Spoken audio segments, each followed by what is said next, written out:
തിരുവനന്തപുരത്തു നിന്നുള്ള ആദിത്യ രസും ഷെറിനും പുതിയൊരു വിദ്യയുമായിട്ട് വന്നിരിക്കുകയാണ്. എന്താണെന്ന് നോക്കാം. ഇപ്പോൾ നമ്മളെല്ലാവരും അനുഭവിച്ചുകൊണ്ടിരിക്കുന്ന ഒരു പ്രശ്നമാണ്.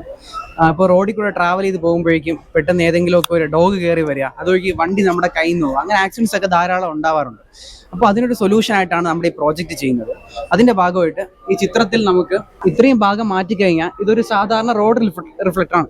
ഇതിൽ നമ്മുടെ സിസ്റ്റം കൂടെ എംബഡഡ് ആയിട്ട് വരുന്ന ചിത്രമാണ് ഇതേ കാണുന്നത്. ജസ്റ്റ് അതിന്റെ പ്രോട്ടോടൈപ്പ് ആണ്. ഈ പ്രോട്ടോടൈപ്പിൽ കാണുന്നത് ഇതിന്റെ ഈ രണ്ട് സൈഡിലോട്ടും നമ്മൾ ഓരോ അൾട്രാസോണിക് സൗണ്ട് എമിറ്റേഴ്സ് വെച്ചിട്ടുണ്ട്. അതുപോലെ തന്നെ അവിടെ ഓരോ PIR മോഷൻ സെൻസേഴ്സ് ഉണ്ടായിരിക്കും.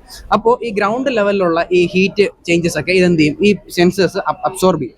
അതിനുശേഷം ഈ പ്രോട്ടോടൈപ്പിനകത്ത് ഉള്ളിലുള്ള വർക്കിംഗ് ആണ് ഇതായി കാണുന്നത്. ഈ സർക്യൂട്ട് ഡയഗ്രാമാണ് ഇതിനകത്തുള്ളത്. ഇതാണ് ഇതിന്റെ ബ്രെയിൻ. ESP32 ആണ് ഇതിന്റെ ബ്രെയിൻ വരിക.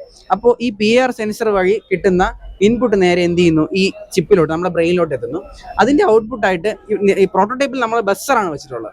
റിയൽ ലൈഫ് വരുമ്പോൾ ഈ പ്രോഡക്റ്റ് നമ്മൾ എന്തായിരിക്കും, അൾട്രാസോണിക് എമിറ്റർ ആയിരിക്കും വരിക. അതിൽ 25 to 42 kHz വേരിയബിൾ ഫ്രീക്വൻസി ആയിരിക്കും ഉണ്ടാകും. അത് മനുഷ്യർക്ക് കേൾക്കാൻ സാധിക്കില്ല. അതേ സമയത്ത് ഡോഗ്സിനൊക്കെ വളരെ അൺകംഫർട്ടബിൾ ആയിരിക്കും. അപ്പോൾ ഇപ്പോൾ ഒരു എക്സാമ്പിൾ, ഒരു 6 മീറ്റർ റോഡ് നമ്മൾ എടുക്കാം. 6 മീറ്റർ റോഡിൽ ഒരു 4 മീറ്റർ കവർ ചെയ്ത് വെക്കുകയാണെങ്കിൽ എന്ത് സംഭവിക്കും, ഈ റോഡിന്റെ സൈഡിൽ കൂടെ നായ്ക്കൾ പോകുമ്പോൾ വലിയ പ്രശ്നങ്ങളൊന്നും ഉണ്ടാകത്തില്ല. പക്ഷെ അവ ഉള്ളിലോട്ട് കയറുന്നവർ അതിന് നല്ല രീതിക്ക് ഡിസ്കംഫർട്ട് ഫീൽ ചെയ്യും. ഉള്ളിൽ വരുന്ന ഒരു പ്രവണത നമുക്ക് ഇതുവഴി കുറയ്ക്കാനും റോഡ് ആക്സിഡൻസിനെയൊക്കെ മാറ്റാനും സാധിക്കും. ഇങ്ങനെയാണ് ഇതിന്റെ വർക്കിംഗ് വരിക. ഇത് ഫുള്ളി ഓട്ടോമാറ്റിക് ആയിട്ട് സോളാർ സെൽ ഉപയോഗിച്ചായിരിക്കും പ്രവർത്തിക്കുന്നത്. 5 വാട്ടിന്റെ 4 സെല്ല് ഉപയോഗിച്ചാണ് പ്രവർത്തിക്കുന്നത്. രാത്രി രാവിലെ ഇത് പ്രവർത്തിക്കുന്നുണ്ട്.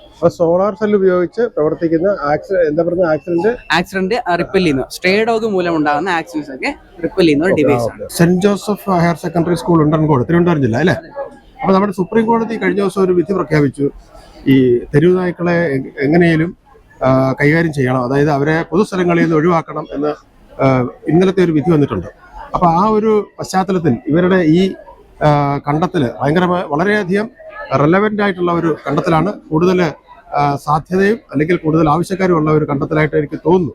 കാരണം ഇത് റോഡിൽ ഫിറ്റ് ചെയ്ത് കഴിഞ്ഞാൽ തെരുവ് നായ്ക്കൾ ആ ഭാഗത്തേ വരില്ല എന്നാണ് ഇവർ പറയുന്നത്.